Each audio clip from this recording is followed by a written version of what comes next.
definitely going to speak about the skills and STEM skills in particular, science, technology, engineering, and maths.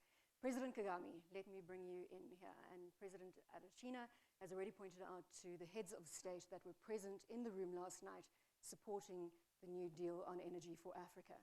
Talk to me about the political will, sir, behind this initiative. Well, thank you. Political will is really what is at issue here, or rather politics, if you will. Maybe the political will is there, but in the end doesn't translate into the many things we want to see happen in Africa and beyond. I think the political will is there, especially in the recent times. Leaders in the government, leaders in business,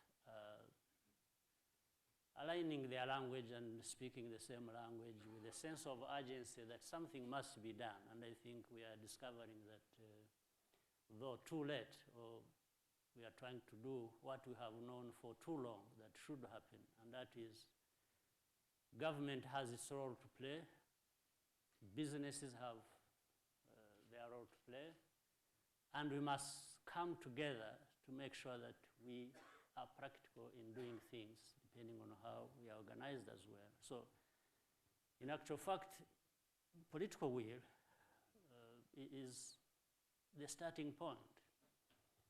Whether we realize the energy level and objectives we want to put in place so that energy can lead us to realizing many other things, whether it is in manufacturing or growing of industries in different sectors, energy is essential.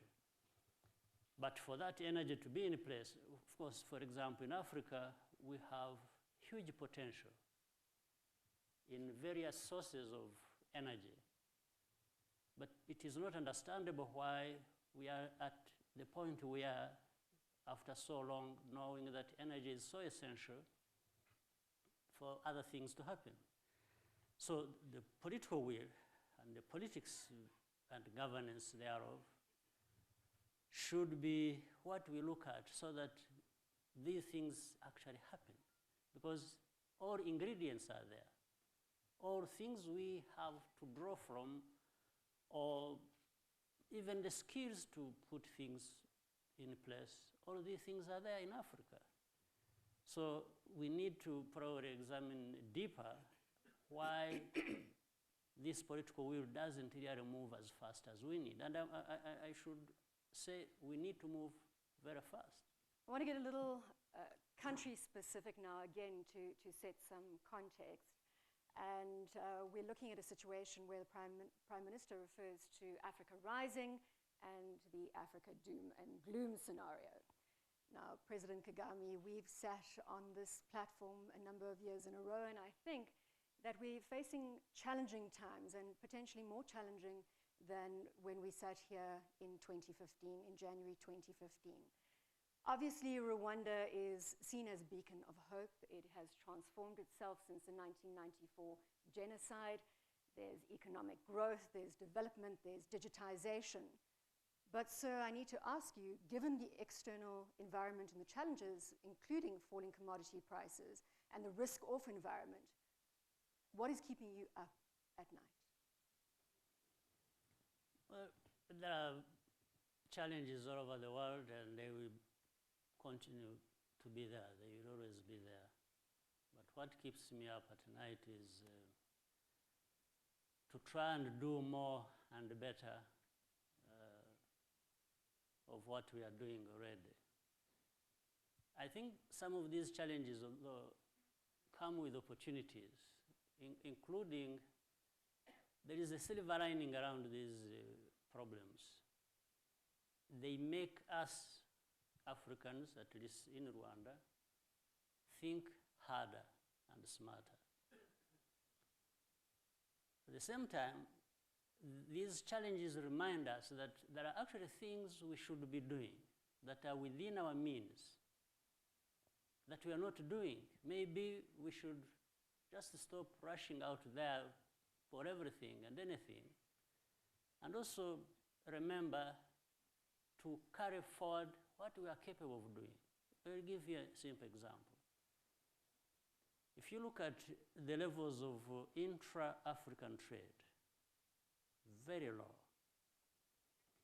Now, while we also know that if we Africans traded among ourselves, cross borders, we would have a lot of gains in the growth of our GDPs. Is that intra-Africa trade still sitting at 12%? Well, if there is an increase, it is 1 or 2%, you know. So, but we need much bigger than that. So, and these are things that we don't have to wait for, and they are really not related to some of the challenges we are seeing outside there that we are worried about, that are actually affecting us. So we could easily compensate for what we are losing that we've been gaining from outside by concentrating also on what is very close to us and that we can do between and among us ourselves, Africans. I'm so glad to hearing industrialization from everybody because China is moving from a labor-intensive economy to a capital-intensive economy. 85 million jobs is currently leaving from China. So clearly there's a great golden opportunity for Africa to tap that. And I'm also hearing at 2025, there's this energy project, but how about the coming 5 years? Because all those jobs is relocating out of China now. Is Africa ready in the next 5 years to grasp that?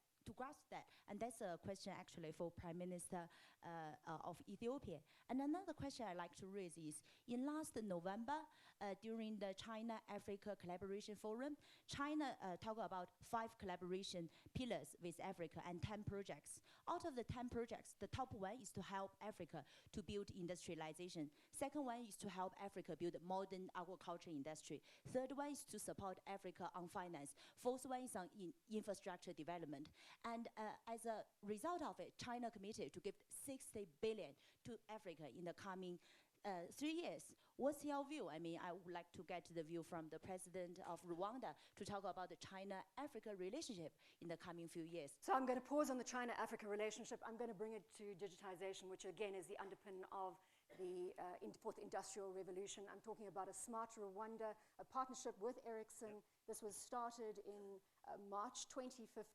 What benefits are you reaping of the smart Rwanda?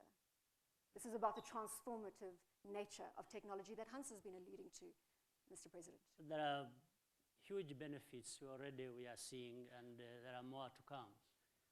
We work with Ericsson for Smart Rwanda and other technology companies, and we are seeing that the convergence of, for example, bringing together the side where business, education, and research, and also finance, these things are coming together. So on the side of companies, startups, or existing businesses coming together, we have created a special economic zone where we have, for example, had these startup companies and existing companies coexisting and living side by side with the anchor tenants like Kagame, and we are now having Institute of Theoretical Physics coming in to help with that, and then companies in this area like Ericsson and others involved in this area coming together, as well as what we have also created in terms of innovation fund, in fact, which African Development Bank is supporting as well. So when we bring these three components together, they demonstrate that this getting together and working together for the common interests we're talking about in digital development and associated benefits can happen, and we just scale that up. So that is already becoming obvious. But again, this is not an end in itself. It also has to, you have to make sure that this is linked with the understanding and involvement and the participation of the general public. The citizens have to participate in all this, and it has to be geared towards the growth that we want, but also growth that is inclusive and associated with development. Is leadership surrounding themselves with the right skills?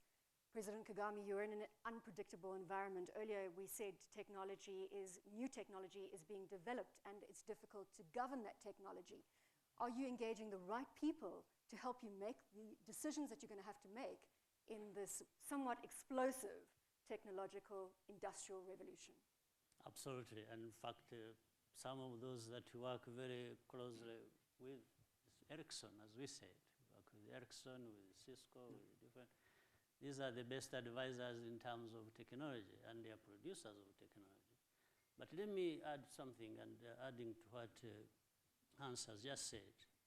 Before people get worried about technology replacing people or displacing them from jobs, why don't we also concentrate on making sure that we use technology for the right reasons, which is increasing productivity? And if we did that, then it is easy to see which technology is harmful, if at all. And then from there we can manage that as a different problem. But there is blurring of lines here. People talk about technology taking away jobs and so on and so forth, and forget that actually in Africa, for example, we have deficit of technology and how to use it for productivity and higher productivity. So how do we start getting worried about another problem when we haven't dealt with the first one? President Kagame, they've been very generous. You've got 3 minutes left. So I think fourth industrial revolution is very exciting, and all it means is the benefits that accrue to producing as well as consuming, which I think we need to reverse in our own case in Africa. We need to also start producing technologies rather than just being consumers. But that will come if we continue doing some of the things we are doing. Education, science, technology, mathematics, and management of that is something we need to continue to invest in. And people, for us in Africa, we also don't need to just be thinking of fourth industrial revolution and forget that there is a job that has not been concluded in terms of even being at the right level with the third industrial revolution. So in my view, we have a step in the third industrial revolution, and I have another step ahead in the fourth industrial revolution. And I have to make sure that I'm doing a good job of that so that we continue forward. The other point is people get worried about fourth industrial revolution in terms of displacement of jobs and so on and so forth, artificial intelligence and 3D printing that may have harmful side effects and so on and so forth. But remember, we are the ones making these technologies. I think our own intelligence must be smarter than the actual artificial intelligence. So let's use our own intelligence to make sure that we manage the artificial intelligence and get the good side of it. I think that's my take. Gentlemen, it's been an absolute pleasure with that spirited debate on Africa's next challenge. Ladies and gentlemen, thank you very much. That's it from the CNBC Africa Debate, coming to you live from the World Economic Forum, which is currently in session in Davos.